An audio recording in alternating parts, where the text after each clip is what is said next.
ہم ایک دوسرے کے ساتھ نا سلام کی عادت ڈالیں. آپس کے اندر سلام کرنے سے، سلام کی فضا کو قائم کرنے سے آپس کے اندر محبتیں بڑھتی ہیں. فرمایا کہ جو سلام کے اندر پہل کرے گا اس سے اللہ اجر عطا فرمائیں گے. جب آدمی السلام علیکم کہتا ہے تو اس کو 10 نیکیاں مل جاتی ہیں. اس کے ساتھ السلام علیکم ورحمۃ اللہ کہتا ہے، 20 نیکیاں. السلام علیکم ورحمۃ اللہ وبرکاتہ، 30. السلام علیکم ورحمۃ اللہ وبرکاتہ ومغفرتہ، 40 نیکیاں. اب دیکھو، حالانکہ سلام کرنے پہ کیا دیر لگتی ہے؟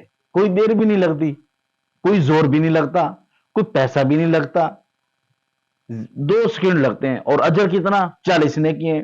اور اگلا مسلمان جب وعلیکم السلام کہے گا تو تیرے اوپر بھی سلامتی آئے گی. تو اس پہ سلامتی کر رہا ہے نا، تیرے اوپر بھی سلامتی آئے گی. اس لیے ہم سلام کی عادت ڈالیں. اس سے اللہ کے ہاں انسان کی بڑی ترقی ہوتی ہے.